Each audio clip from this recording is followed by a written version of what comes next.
back in that day. Yeah. That's like $100 million today. But I took my wife there for dinner and was like, wow, you know, and I took my father-in-law, my mother-in-law, and we're like sitting there, and it's like I feel like I'm in a movie or something. Right. I saw them sitting there, and I said, that's the all-American family, central casting.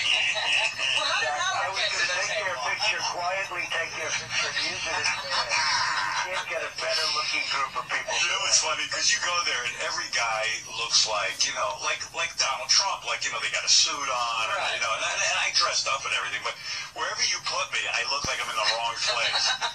You know what I mean? That's Loviston. So it's too big for a house. You know, it's got 58 bedrooms. It's got 142 rooms.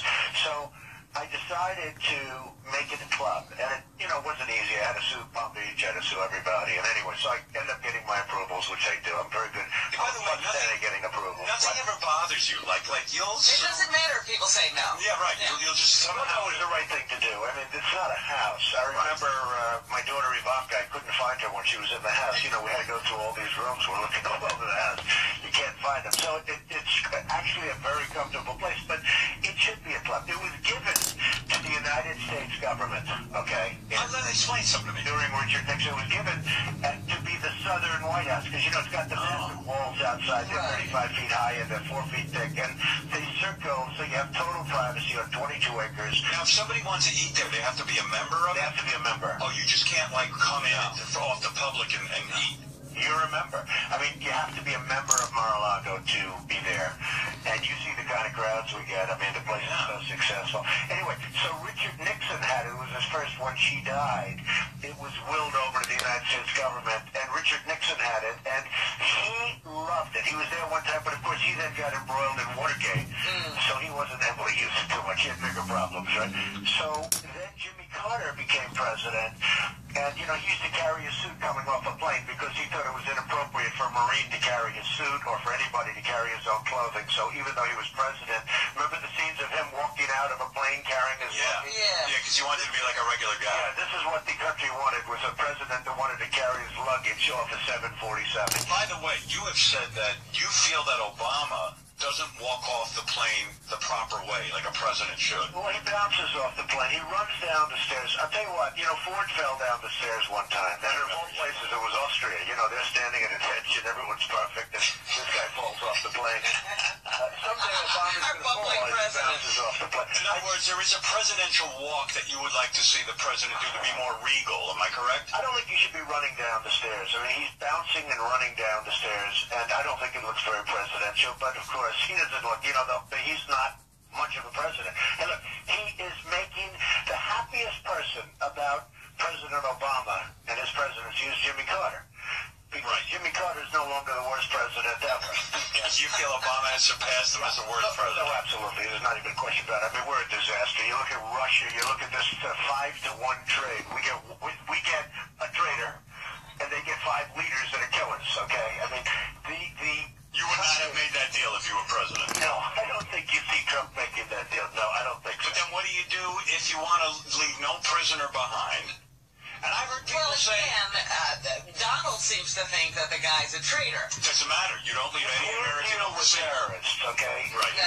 You know, he's a low-life trader. He walked out. He walked off a number of times, but this time they caught him. They nabbed him. But if he were a Congressional Medal of Honor winner, you don't make a trade. You don't make a trade. You cannot negotiate that way. You can't. They've emboldened these people, and you see what's happening. And we've left people behind plenty of times. You see what's happening even since then. Look what's going on. Here we spent $2 trillion in Iraq, the dumbest war ever. Right. I call it the world's dumb war. By the way, I'm no Bush fan, just so you understand. Obama should have gotten us out much quicker. Don't you think Bush is the worst president in the fact that he lied about weapons of mass destruction? Here's my argument. He lied to us about weapons of mass destruction. We were told that they had them. They did not. We go in. Now we're in this quagmire. The best friend that we ever had was Saddam Hussein. At least he kept that region stable. Right. Now, you know one thing with Saddam Hussein, he killed terrorists. They were petrified of this guy. Oh, they scared. There was no terrorists. He had other problems. Yeah, and they even had us convinced that he had Al-Qaeda in that country, and he didn't. But there was no terrorism. And the other thing he did is he held Iran at bay. Yes. For years. That's right. For hundreds of years, they go back and forth. You know, 2 feet one way, 2 feet the other way. Then they get tired of fighting. was afraid of Iraq. He was very and Saddam was saying, and by the way, but now what happens is we decapitated that country. Yeah. Now, how about this one? Of all the trades, you talk about the 5-for-1. This is going to be the best. So now Obama calls Iran to go in and help us. Now, Iran's going to go in and help us, say, okay, we'll do you a favor. They're never going to go out. They're going to take over Iraq. Right. So for centuries, they wanted to take over Iraq. And now they're handing them the keys. just giving them, please go in and straighten out. So they'll wipe out these guys, from... So Robin made a good point yesterday, and she got me thinking the right way. She said, look, let's say we go in and we help out the situation in Iraq yet again, and we can certainly take care of these maniacs who are, parading themselves around the country. But not easily. Not easily. But we could go in and do it. If we do that, as soon as we leave again, whether it's 100 years from now or 2 years from now, they're going to just do it all over again. At some point, why not just cut our loss and let them figure this out? It's their battle. Let's get out of it. Those people have to determine what kind of lives they want to live. It's none of our business. What do you think of that? We should never have been there in the first place. Granted. So what do we do now? It's a disaster also, but we should never have been there in the first place. So what do we do now? We should not be going back. Good. All right. The problem is this.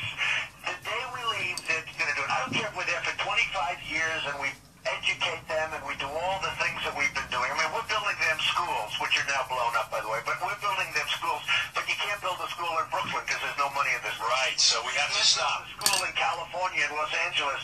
We should rebuild our own country. We should make our country great again. I mean, a little example. If you would have seen Mar-a-Lago when I took it over. It was like a bomb hit. Today, but in a big way. We have to rebuild our own country. The Woolman skating rink in Central Park was a disaster. Right, I remember when you rebuilt that. And I rebuilt it quickly. It was 9 years under construction. They had spent $24 million. It was a total catastrophe. The Koch administration didn't know what to do.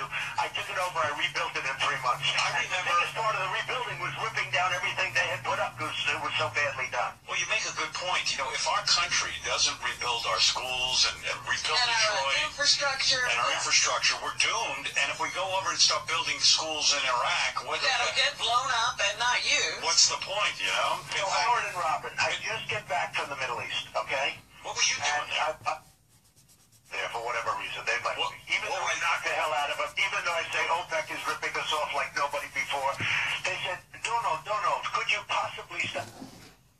No, I can't stop saying that. I'm not going to stop saying that. Why would you risk your life going to the Middle East? Well, they're friends of mine. I have great relationships over there. I have fantastic relationships. I'm actually doing a massive job in Dubai, and I'm actually going to be doing another big job in Dubai. Dubai is booming. But here's the thing. So we land at the airport, and my pilot says, oh, look at this runway. This is magnificent, Mr. Trump. He's used to landing in LaGuardia where we have potholes on the runway. Right. How about the sign that's made out of Dubai fours that's 35 years old and warped and rotting? We love New York with a little apple in the middle. That's cardboard, and it's all rotted and falling down. This is our airport. So I landed at an airport in Dubai. It is now the biggest Maktoum Airport. The biggest airport in the world. The runways are like glass. You never saw anything so smooth, so perfect. Everything's good. You go to China, you got airports, you got bridges, you got roadways like you've never seen. Here we have roadways. You go up these roadways that we have, you have to drive slowly because you'll destroy your car. The country's falling apart, and we're spending trillions of dollars on these countries that don't care. Well, you make a point. When China and Dubai have better airports than we do, we're no longer a big power. Well, I went to Qatar, right? And I'm in Qatar, and the head person is showing me the airport. And they have magnificent rooms. You never saw anything like it. The lobby, the this, the that. I say, this is the nicest airport I've ever seen. He goes, no, this is just temporary. There is the new airport being built.